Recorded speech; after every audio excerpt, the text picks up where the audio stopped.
Welcome, this is Coach Dorf. We're going to continue our discussion about derivatives. Today, we're going to talk about the power rule. Our goal is to develop some rules or formulas for derivatives so we don't have to use the definition of derivative all the time. You will be excited about this lesson, all right? You probably have gotten a little tired about the definition of the derivative. Now we will learn some shortcut ways to find derivatives. Behind all this is the definition of the derivative. Up to this point, the only way we know to find the formulas or these rules is by using the definition of the derivative. But once we've proved those, then we can use the shortcut rules all the time. All right, so let's start off with rule number one. Rule one, if I have a function that equals a constant, then the derivative is going to be zero. Now, geometrically, this makes sense because if I have a constant for my function, that means it looks like this, f of x equals c for my constant here. If I take my tangent line there for the red line, it's also going to be a horizontal line. And the slope of a horizontal line is zero. So the derivative should equal zero. We can also prove this by just using the definition of the derivative. Again, that's all we have at this time in order to determine the derivative. But in this case, once we prove it with this rule, then we don't have to use the definition for this rule anymore. All right, so let's look at the proof. All right, we're going to use the definition. So I have the limit as h goes to 0 of f of x plus h minus f of x all over h. And that's going to equal the derivative. All right, now my function is a constant. So no matter what I put in for x, it's always going to equal c. So f of x is c, f of 2 is c, f of 3 is c, f of x plus h is c. So what this simplifies to be is then the limit as h goes to 0 of c minus c over h, and c minus c is just going to give me 0. So we're done. That's it. That's how we proved that if I have a function that's a constant, then the derivative is equal to 0. Anytime you now have a function that's a constant and you take its derivative, it's 0. You don't have to use the definition anymore. Let's look at rule number 2. This is what's often called the power rule because we're going to be finding derivatives of x's to a power or to an exponent rule to an exponent power. And this one says then if my function f of x equals x to the n, then the derivative is going to be n x to the n minus 1, where n is any real number. All right, let's look at an example of this. Suppose my function is x to the 4th, then this rule says that the derivative of this is going to be 4x cubed. All right, that's really cool. We don't have to use the definition of the derivative anymore once we prove this rule is true. Now, how are we going to prove that this rule is true? We're going to have to use the definition of the derivative first. But once we've proved it, then we can just use the power rule without using the definition anymore. Before we prove it, though, let me just ask you one more question. If my function f of x equals something, let's say 3 to the 6th, then what is the derivative of that? Be careful here. The answer is the derivative equals 0. Why is that? Well, my function's a constant. 3 to the 6th is a constant. Don't be fooled by the exponent 6 there. This would be the power rule if instead of having a 3, if we had f of x equals x to the 6th, then the derivative would be 6x to the 5th. But if f of x equals 3 to the 6th, this is a constant, so the derivative is just going to equal 0. I say that because sometimes that trips up students. Don't let that trip up you. All right, so now we want to prove the power rule. All right, so we're going to use the definition of the derivative, but we're going to use the other definition of the derivative here. So we have to use the definition of the derivative. Again, that's all we have available to us, that and rule 1. But once we've proven this, then we don't need to use the definition anymore for the power rule. We can just use it. So the second definition that we've had was this limit as x goes to a of f of x minus f of a over x minus a. And so in this particular case, it's going to be the limit as x goes to a. My function f of x, remember up here, is x to the n. So we're going to put in x to the n minus a to the n all over x minus n. And now, like we've talked about before, what you do to evaluate a limit is you just do the substitution method. So I put in x equals a there, and when I do that, on the top, I'm going to get a to the n minus a to the n, or 0, and in the denominator, I'm going to get a minus a, which is 0. So I get 0 over 0. That's perfectly fine. What does that mean? It means I need to be able to cancel something out of the top with something in the bottom, and what that term is I'm going to cancel out is x minus 1. So I need to factor out the top by taking out an x minus 1. So what we want is this to be the limit as x goes to a of x minus a times something here all over x minus a. And the big question is then, what goes here? When I factor this, what should I have there? So to do that, let's just play around. Let's just look at some examples. If I were to use, let's see, if f of x equaled x squared, then I'd have this limit as x goes to a of f of x minus f of a over x minus a, which would be the limit as x goes to a of x squared minus a squared over x minus a. And then I'd have the limit. I know how to factor that top part. It's x minus a times x plus a all over x minus a. And then, of course, I can cancel out the x minus a's, and I get the limit as x goes to a of x plus a, which equals 2x, right? And so this would imply that the derivative at x would equal 2x, which is what we talked about before, right? If I do the power rule on here, x squared, I get 2x. So we've just proven that particular case. If I have x squared, the derivative is 2x, right? Let's just look at another example. If f of x equals x cubed, then the derivative at a is going to be the limit as x goes to a of f of x minus f of a over x minus a, which will be the limit as x goes to a of x cubed minus a cubed over x minus a.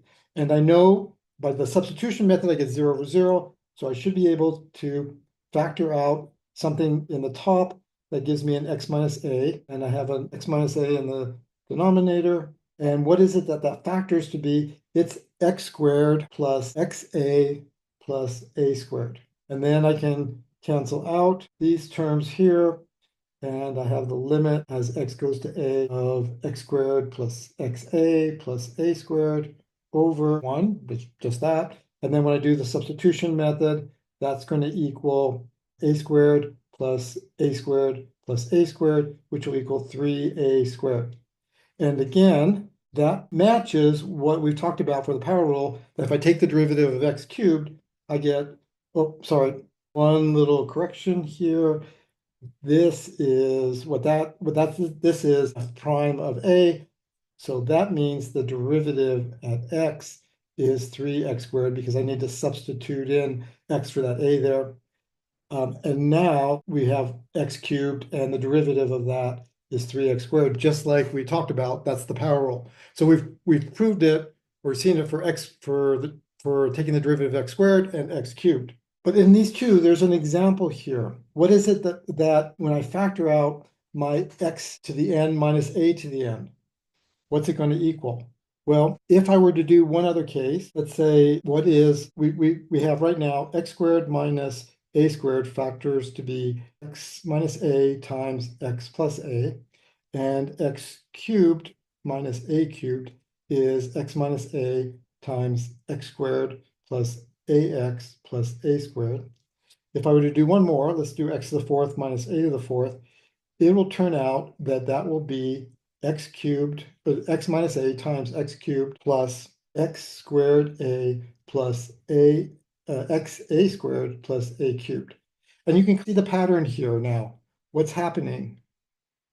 All right. This second term here, I have reduced, here's the second, my power is reduced by 1, and I don't have any a's, all right? And then I take the next x and it goes down 1, and I add an a to it. So here, x cubed, I start with 1 less, and then I reduce that and I get x to the first, a to the first. And then I dropped the x exponent by 1, and I've added an a in there, and then I continue to drop the x, and I get x to the 0, a squared, by increasing the a exponent. And here, when I have x to the fourth, the first one is x cubed, then I go x squared, a1, and then I have x1, a squared, and then a cubed. So I'm reducing the x's by 1 power, and I'm increasing the a's by 1 power as I do this.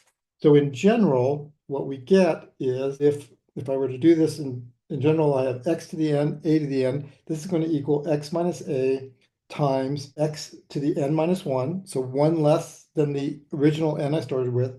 And then I reduce the exponent on x, and I add it, and I increase the exponent on a. So there I have a to the first. Okay, the next one's going to be xn minus 3, a squared. And I continue this pattern, and I'm going to have eventually x to the first, a to the n minus 2, plus, and then the last one I'll have no x's, and I'll have a to the n minus 1. So now improving our derivative then, remember we've got original function is x to the n, and we're looking at the derivative of that in terms of the second definition, where I have x going to a of x to the n minus a to the n over x minus a. And we do the substitution method, we get 0 over 0, so we have to factor the top. And as we just saw from right here, this is what we're going to use for that. So when I do that, I plug that in black here, I'm going to get x minus a times x n minus 1 plus x n minus 2a plus, so I'm just going to add some dots there, and then x to the first, a to the n minus 2 plus a to the n minus 1 all over x minus a. And as expected, I can cancel out the x minus a's there. And so I have the limit as x goes to a of x to the n minus 1 plus x to the n minus 2, a plus 1, 2, 3, dot, dot, dot, plus x to the first, a to the n minus 2 plus a to the n minus 1. All right, and when I plug in the a values now, what am I left with?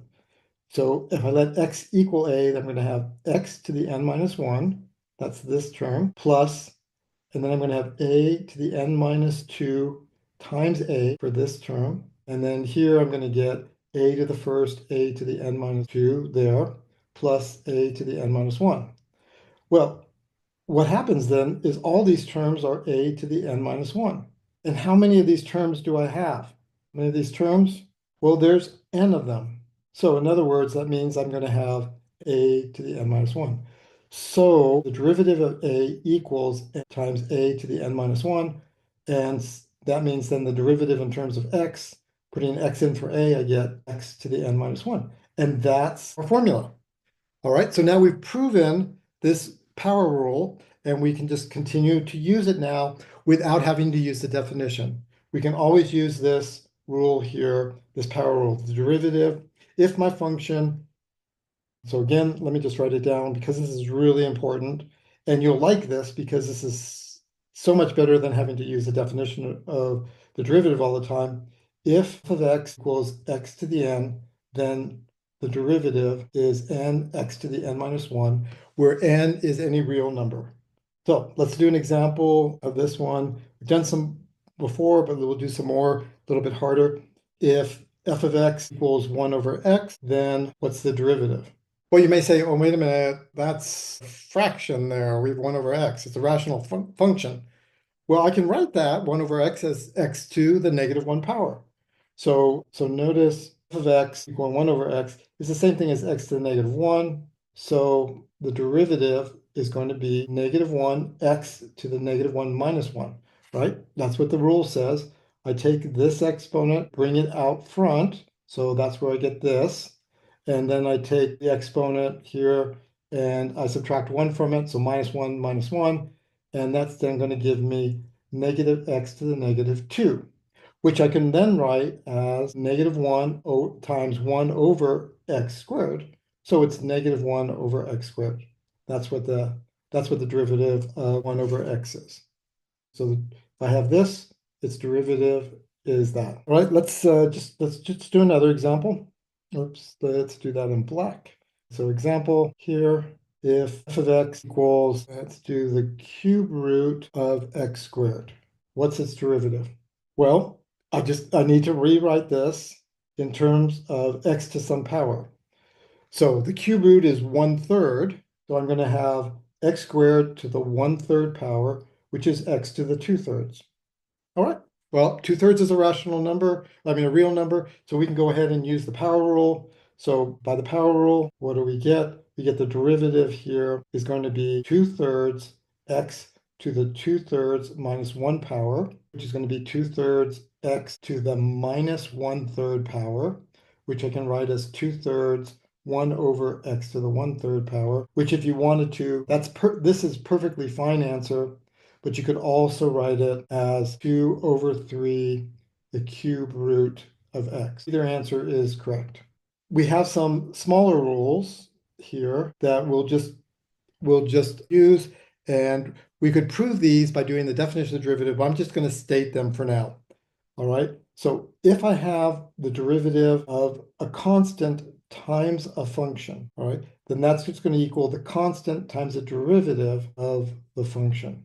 All right, so for example, if f of x equals 5x cubed, then the derivative is going to equal 5 times the derivative of x cubed, which is going to equal 5 times 3x squared, which is 15x squared. Now, I wrote out a lot of details there. Generally, if you have this 5x cubed as your function, you can just go ahead and bring out the 3, bring the 3 down and go 3 times 5 is 15, and then reduce the exponent by 1 to get x squared. So you don't have to do all these steps here, but this is what that rule says by following that. We also have what I would call we'll call rule number 4, which is like the addition or subtraction rule, and that is if I'm going to have the derivative of a function plus the derivative of another function. So I'm going to write it this way. Notice how I'm using different forms that mean derivative. Here, earlier we talked about doing it, this represents a derivative. But this is another way to represent a derivative with that d dx. Here is a third way where I have the function and I put the little prime there. There are different ways to represent the function. They all mean the same, the derivative of the function. They all mean the same thing. All right. What this is saying, let me just write it over again. The derivative, so if I have the sum of two functions, if I'm adding two functions together and I take their derivative, then it's just going to be the derivative of each one and then add them together. And likewise, if I do a subtraction instead of a plus, it's just a subtraction there. Let me just do an example of that. Here, f of x equals square root of x plus 4 over x squared. Then what's the derivative? All right, well, what am I going to do? First thing I'm going to do is rewrite these as x to some power. So x to the square root of x is x to the 1/2. And then I've got an x in the x squared in the denominator. That's going to be the same thing as 4 times x to the -2. Then by the power rule, I'm going to get, what am I going to get? I'm going to get, for the derivative of x squared, I'm going to get 1/2 x to the 1/2 minus 1. And then let's not do a plus here. And then I'm going to do a plus. 4 times -2 x to the -2 minus 1. So that's going to equal 1/2 x. And then here where I've got this 1/2 minus 1, that's going to give me a -1/2 as my exponent. And then I'm going to have here my colors in 4 times a -2, so that's going to be -8x. And then I look at these there, and that's going to give me a -3. So I can simplify that as 1/2 x to the -1/2 minus 8 x to the -3. Well, I didn't really simplify it. I just wrote the same thing. But here, if I simplify this, this would be 1/2 1 over x to the 1/2 minus 8 1 over x cubed. And you could also then write this as 1 over 2 square root of x minus 8 over x cubed. And that would be your answer. This is so much easier, much more pleasant than doing the definition of the derivative. I hope you appreciate the simplicity and the beauty of this. We're able to do this because we use the definition of the derivative to prove the power rule, and all these other rules follow just from it. We could do the definition to prove like this rule number 4, but you see the pattern here. By doing these definitions, by using the definition of derivative, we get these new rules, and from now on, we can just use these simpler cases of doing this.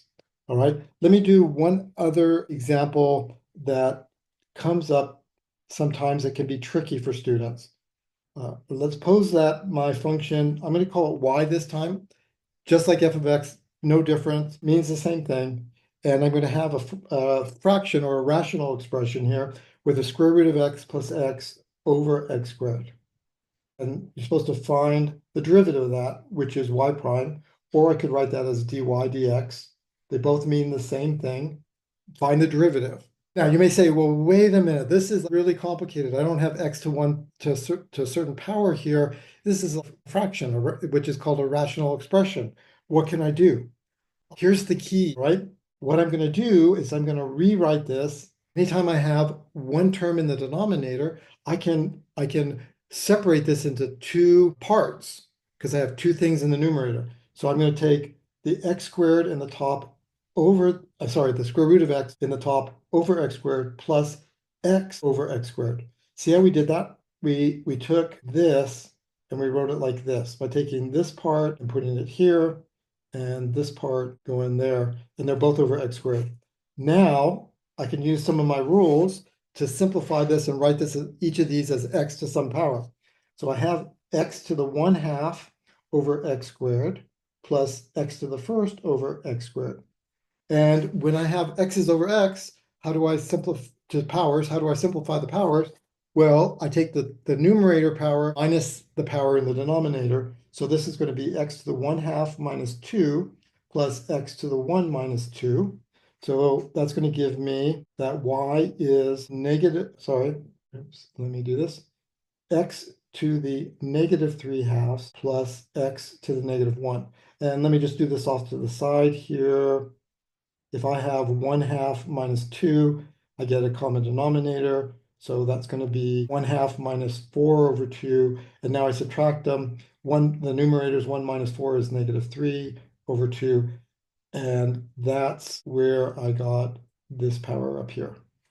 So we now have rewritten y in that form. And so by the power rule, we can do the following, that the derivative of this y prime is negative 3/2 x to the negative 3/2 minus 1, okay, minus 1 x to the minus 1 minus 1. And again, this minus 1 comes from the fact that you take this and you bring it down front, and you get that. All right, and then I can simplify this. This is negative 3/2 x to the negative 5/2 minus x to the negative 2. And I think that that's perfectly fine form to leave it in here. Now, let me make one comment. Some of you, when you saw this problem, if you've had calculus before, you might have thought, oh, wait a minute, didn't we use some rule like the quotient rule to do this? Yes, you will learn the quotient rule, but for now, you can use it this way, as I showed in this example. But later on, we will learn another way to do it. I think for this particular problem, it's simpler to do it the way that we did it here than to use this quotient rule property that we'll learn later on. But in general, the quotient rule is a nice way to do it. And don't worry, we will learn that in the near future, and you're going to be so excited about it. You make sure you get your tickets to my presentation then, because you don't want to miss that, because that'll be really, really exciting. Another example that's kind of the same idea here. Suppose my function g of x is the square root of x times x minus 1. All right, and we want to find the derivative of that. Well, again, you may say, well, I don't see how to do the power rule because I don't have x to some power. I've got things multiplied together here. All right, well, you can simplify this so that you can use the power rule. So we'll notice that g to the x equals x to the 1/2 times x to the first minus 1.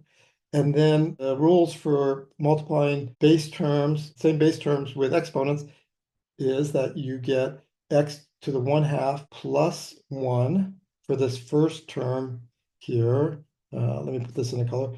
This is going to give me that. And then when I do the green term, I don't know if you can see that. I don't know if that's really useful or not, but I'm going to get minus x to the 1/2 there. All right. So let me rewrite that. That looks kind of messy there. X to the 1/2 times the quantity x to the first minus 1 is going to equal x to the 1/2 plus 1 minus x to the 1/2, because I'm distributing this to both parts. And then I can write that 1/2 plus 1 is going to be 3/2. And so now by the power rule, I can take the derivative, and the derivative is going to be 3/2 x to the 3/2 minus 1 minus 1/2 x to the 1/2 minus 1, which is going to equal 3/2 x to the 1/2 minus 1/2 x to the negative 1/2. And you can simplify that, but I'm just going to leave it like that for now. And we have that right there. Let me give just one more example here because this will come up sometimes. In fact, well, I lied there. Sorry about that. I'm going to do two more examples here. These are similar to problems you could see on the homework. Find the equation of the tangent line to y equals 2x cubed minus x squared plus 2 at the point 1, 3. All right. So, all right, the equation of the tangent line, or the equation of any line, is going to be y equals mx plus b. You could also use the point slope formula. Some of you might prefer to do that, which is in this form like this. Both of them will give you the same answer.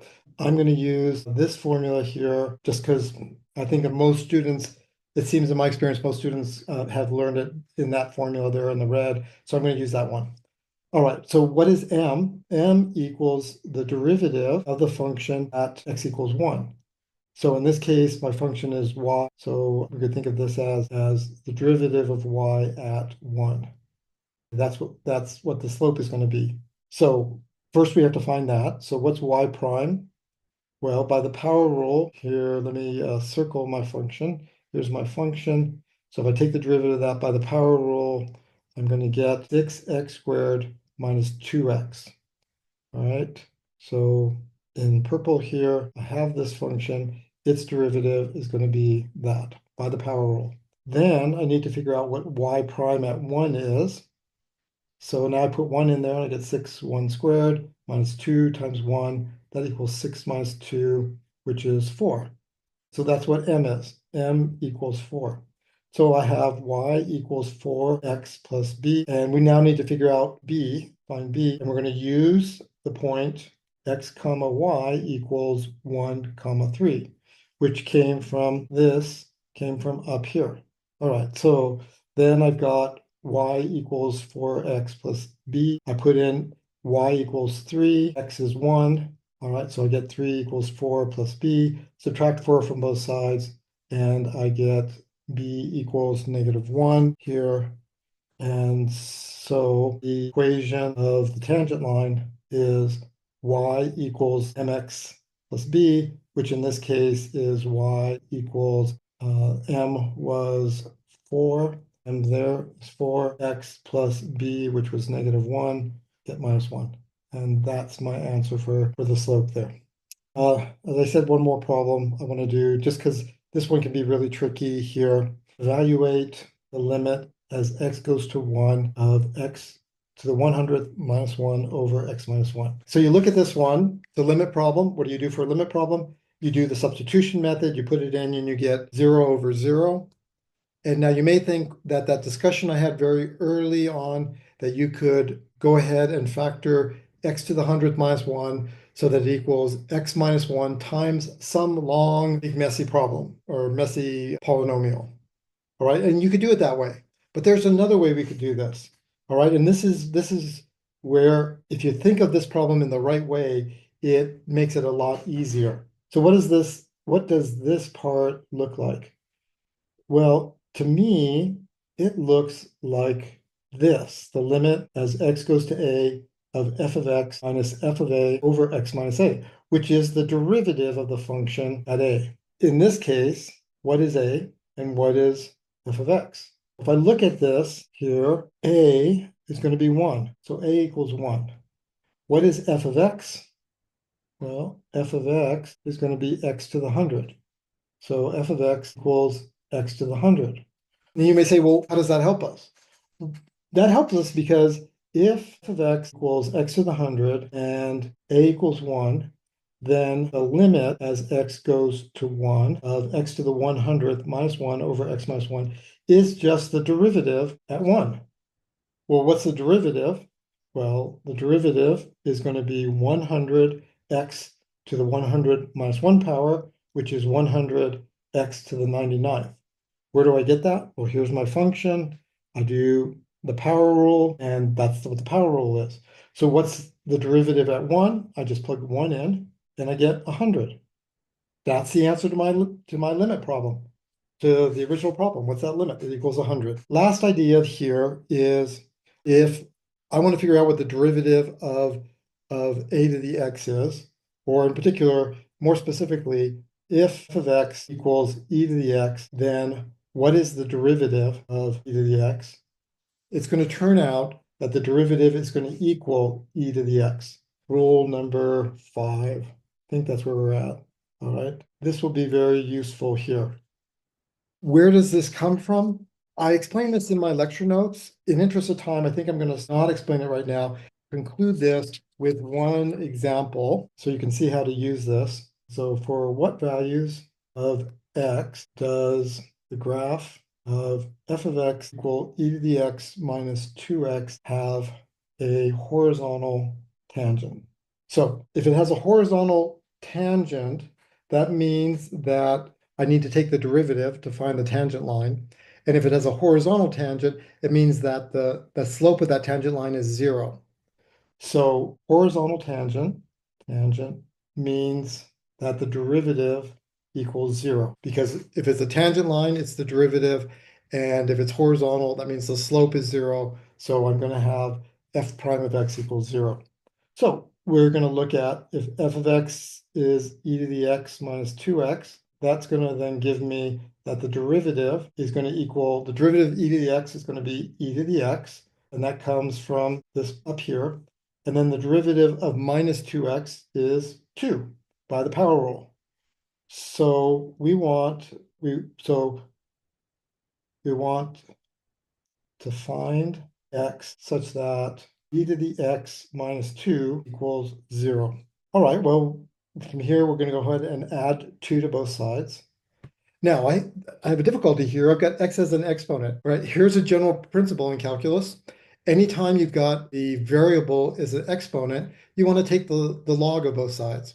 And in particular, in this case, I'm going to take the natural log of both sides. So I'm going to take the natural log of e to the x, and I'll take the natural log of 2. Now, why is this useful? Because one of our log rules says that if I have the log of something with a power, I can bring that power out front. So I get x times natural log of e equals natural log of 2. And this shows you why picking the natural log was good, because we have another rule that says if I have the natural log of e, that equals 1. So I have x times 1 equals natural log of 2, or x equals natural log of 2. And that's my answer there. All right, hopefully this helps you with these problems here where we're talking about the power rule and we've got the derivative of e to the x.